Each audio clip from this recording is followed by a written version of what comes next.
Vamos lá, vamos para a oração diária. Aleluia.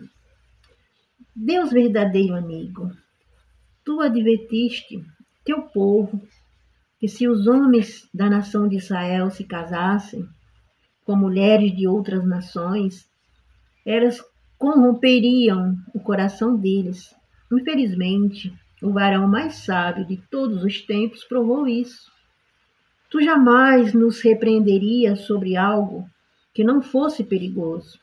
Porém, mesmo com todos estes exemplos bíblicos, ainda há quem desobedeça às tuas escrituras. Então, quando se deparam com o cumprimento da tua palavra, desesperam-se. Quem é fiel a ti nunca se abala. A adoração dessas mulheres e a outros deuses era pecado. Isso conduzia os israelitas ao engano. Salomão brincou com fogo e se queimou. Nós queremos uma velhice com o nosso coração perfeito. Senhor, neste momento em que oramos, te pedimos, oh Pai, um coração perfeito, um coração obediente, um coração cheio de gratidão. Gratidão por mais simples que seja algo em nossas vidas, nos coloca dentro do nosso coração o agradecimento para te agradar, ó Rei. Precisamos ter um coração perfeito para agradar ao Senhor, pois sabemos que o reino pertence aos corações das pessoas que têm um coração de criança. O homem que tem o coração cheio de amargura, de angústia, tristeza e dores, rancor, perversidade, sabemos que não alcançará a tua face nem o teu reino.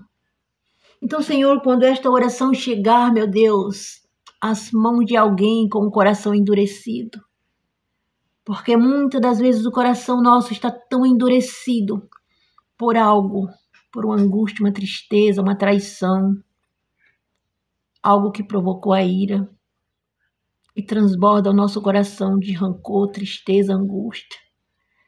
Senhor, se tem raiz de amargura dentro do coração desse teu servo e dessa tua serva aqui que prega, Senhor, arranca, decepa, lança fora tudo aquilo que não te serve, tudo aquilo que desagrada ao coração do Pai.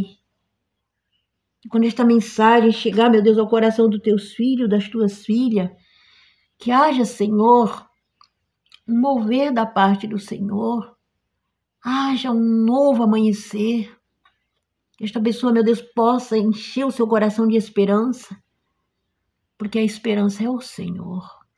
Pai, queremos te agradar, tentamos, Pai, mas quando a gente vê, nós estamos ali já caindo, sempre tem algo no nosso caminho que desvia, sempre tem um atalho que desvia da perfeição do Senhor.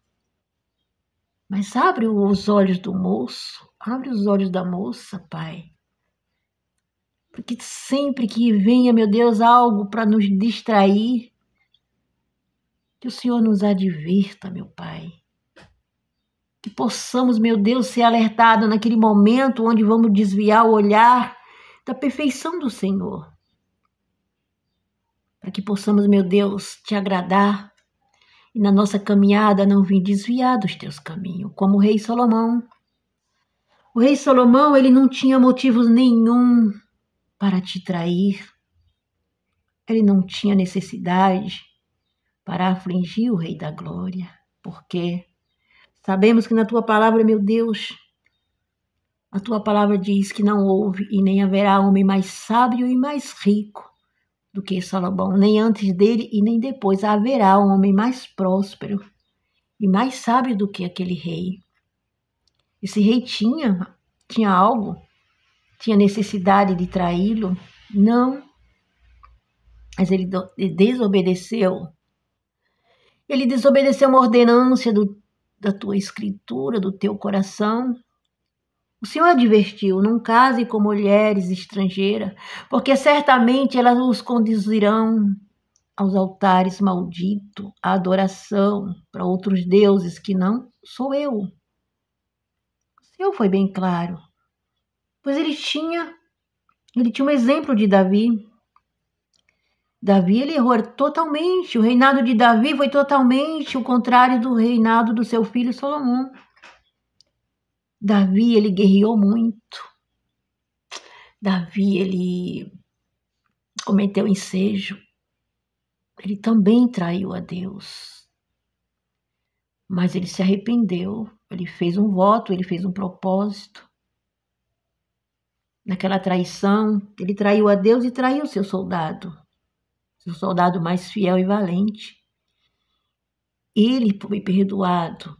Ele fez um voto a Deus que jamais ele tomaria outra mulher além de Batseba e daqueles que ele já tinha.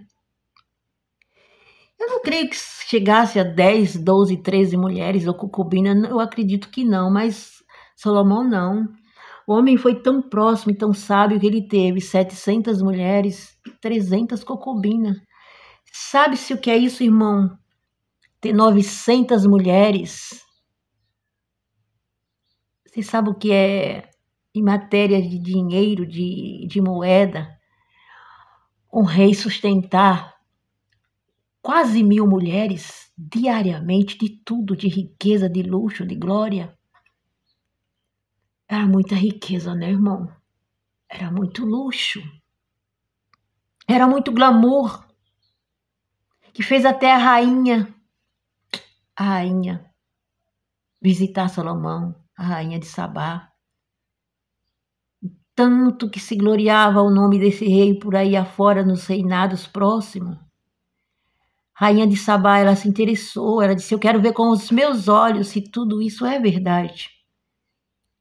E ela foi até Salomão, mas Salomão também, né, com seus olhos, né, ele não se contentava com pouco.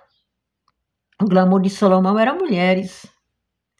E ali ele se aliançou com aquela rainha, também se apaixonou pela rainha de Sabá.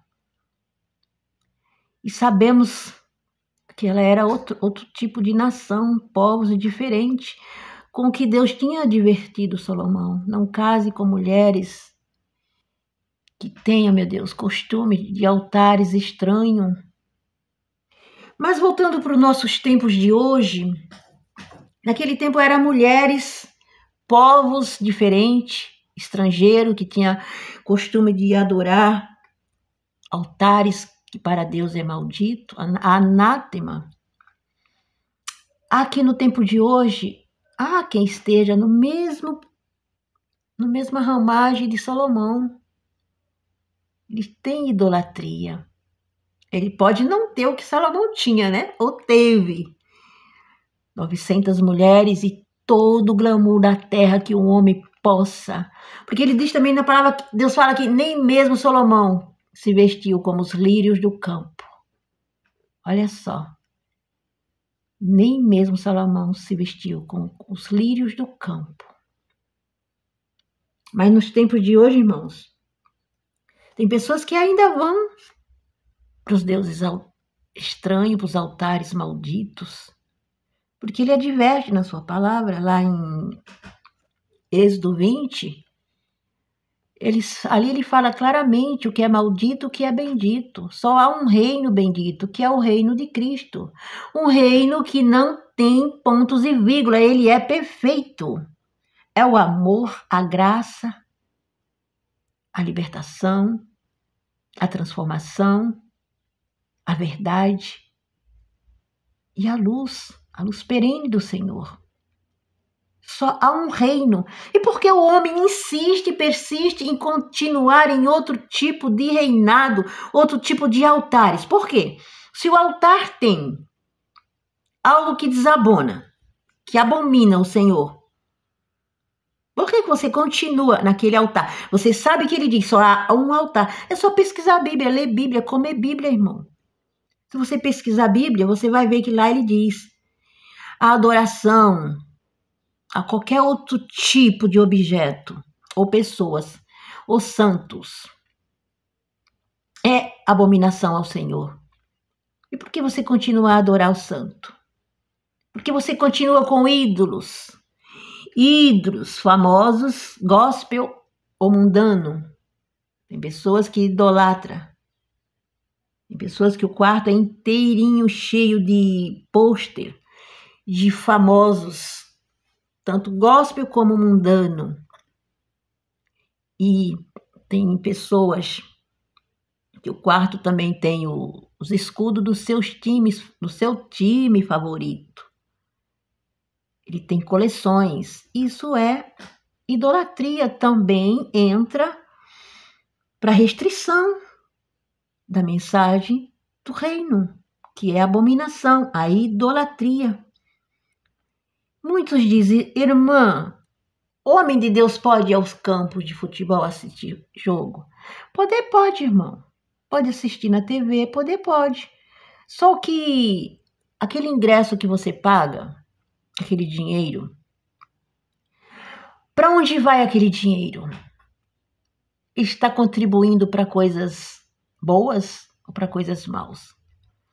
Porque aquele montante, aqueles milhares e milhares de pessoas que estão ali naquele estádio, contemplando aquele jogo de futebol, aqueles dois times, sabendo que tem um montante de dinheiro ali que vai para a corrupção, que vai para a perdição. E aonde entra o não para o jogo de futebol? É para onde está destinado aquele valor do seu ingresso. Você está contribuindo para algo que significa maldição. Então, você é conivente a algo maldito. Então, você está errante. Se você assiste na TV, menos mal. Por quê? Você não está pagando nada. Você está só vendo, se distraindo. Mas indo ao estádio, você está cometendo engano. Não se iluda, irmão. Ah, mas só no jogo de futebol? Sim. Não tem nada demais ali para você que seja condenado. Mas o ponto de interrogação é o destino daquele montante, daqueles milhares e milhares de dinheiro que entra naqueles cofres. Que vai para a corrupção, para as coisas que mundana, que aborrece ao Criador. Aí você está entrando na linhagem dos aborrecedores. Entendeu? São pequenas coisinhas, meu irmão, que no dia a dia nós não notamos. São pequenas coisas que a gente diz, não é nada. Não é nada para você, para mim, pecadores, que temos a raiz do pecado. Mas para o Criador há uma restrição, porque Ele é santo. E se queremos, você que já se converteu, entregou seus caminhos a Cristo, se queremos morar com Ele na celestial mansão, se estivermos, meu Deus, nessa dificuldade de entender o que é certo e o que é errado, não vamos ver a face de Cristo. Você pode ser todo certinho em todos os seus itens, cumprir toda a determinação da Bíblia, do que Deus ali das leis. Mas se você tropeçar nessa da idolatria do jogo de futebol, você não vai entrar no reino de Deus. Por causa do montante de dinheiro que você está contribuindo. Indo para outra passagem, as mesmas coisas nas casas de orações, nos templos que tem a palavra que está fora da Bíblia. A terceira oferta. Aqueles templos que arrecadam milhares e milhares e milhares de dinheiro por glamour. É por glamour. Você está errante? Está. Você sabe que aquela casa de oração é milionária, bilionária. E você leva a sua oferta, a sua 10ª parte, para aquele gigante. Porque é um gigante. É um domínio. Sabemos, meu irmão, que na palavra diz exatamente assim. É impossível de uma boca só sair 2 fontes. A fonte amarga e a fonte doce. A fonte boa e a fonte má. Mas se você observar, tem uma religião, tem um templo muito rico, bilionário, que tem 2 fontes. Eu fico todos os dias todos os dias questionando: Pai, este teu servo, esse homem tão poderoso na terra, ele te serve, ele conduz uma nação para o teu reino. E ele, na sua sabedoria, né, que ele acha que é sábio, ele coloca nas suas redes a palavra novela bíblica, né? Coloca filmes bíblicos e, ao mesmo tempo, ele coloca filmes mundanos. Mentira! Porque sabemos que todos esses filmes que são feitos, as novelas mundanas e os filmes mundanos, sabemos que ali é tudo construído em cima da mentira. E quem é o pai da mentira? O diabo. E aí onde está o ponto de interrogação? Porque esse líder... Outro dia eu ouvi uma entrevista dele que ele dizia assim, alguém entrevistou ele e disse: por que você mistura coisas evangélicas com coisas mundanas? Ele diz: porque eu quero advertir o meu público, o meu povo, minhas ovelhas, o que é certo e o que é errado. Ele está equivocado. Não é dessa forma que ele vai mostrar a verdade e o engano, misturando a luz e as trevas, porque ele coloca aquelas coisas maravilhosas sobre a vida de Cristo, as novelas, os propósitos que ele faz na novela de evangélica, que eu acho linda. Mas termina a novela e entra tudo que pertence ao reino das trevas. Há uma mistura que entra para a passagem. De uma boca só sair a água doce e a água salgada. Não tem como, não condiz com a palavra. Mas você entra para o ponto de interrogação, meu irmão, porque tu é dessa igreja e tu leva a tua 10ª parte, teu propósito, teu voto, a tua oferta, e tu coloca no alforje daquela igreja, daquele templo. E onde está teu erro? Você pode ser tudo certinho, você pode fazer tudo certinho, mas onde está o teu erro? Você pode não concordar comigo, mas não é eu que falo, é Bíblia. Não é o homem que emprega, é Deus que fala. Se você coloca o seu rico dinheirinho, do seu suor do teu rosto, e coloca naquele alforje, e aí?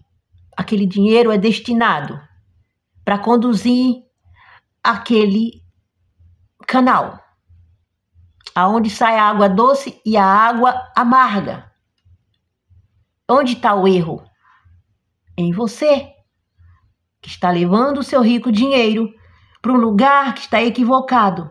Lá ele tem novelas bíblicas, novela mundana e filmes de tragédia. Filme que derrama sangue. Filmes miseráveis. Porque sabemos que esses filmes são miseráveis, levam o homem à corrupção, levam o homem a uma demência. Ele assiste tanto filme, tantos jogos, que ele acaba entrando por uma demência espiritual, que quando vai ver, ele já está contaminado, já está destruído e não consegue mais encontrar o caminho de volta, por causa da confusão. Então na Bíblia está escrito, meu irmão, sai dela, povo meu, é Babilônia, então sai dela, Babilônia. Sabemos que Babilônia foi destruída, foi queimada. E o que vai acontecer com a Babilônia? Com o certinho e o errado? A irmã, mas eu sou certinho, eu faço tudo certo. Amém, glória a Deus, mas você coloca seu dinheirinho no alforje que tem duas origens, o mal e o bem. Você está dentro da Babilônia e quando for consumida, você vai ser consumido junto. Irmã, que palavra dura. É dura, meu irmão, mas é Deus que fala.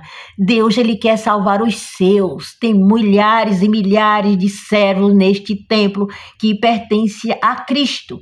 E ele quer advertir o povo seu, porque ele diz, nos finais dos tempos, até os escolhidos serão enganados. É preciso uma aproximação.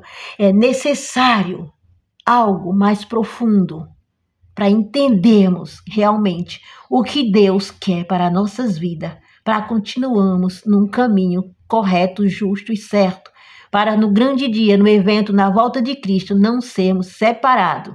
Este sobe e este desce. Amém? Se gostou da mensagem, envie esta mensagem para alguém, diga de onde você ouve esta mensagem. É importante para quem prega. Ajude o reino de Deus a crescer e a avançar. Jesus está voltando. Ajude ele a voltar, enviando esta mensagem para um cego. Amém?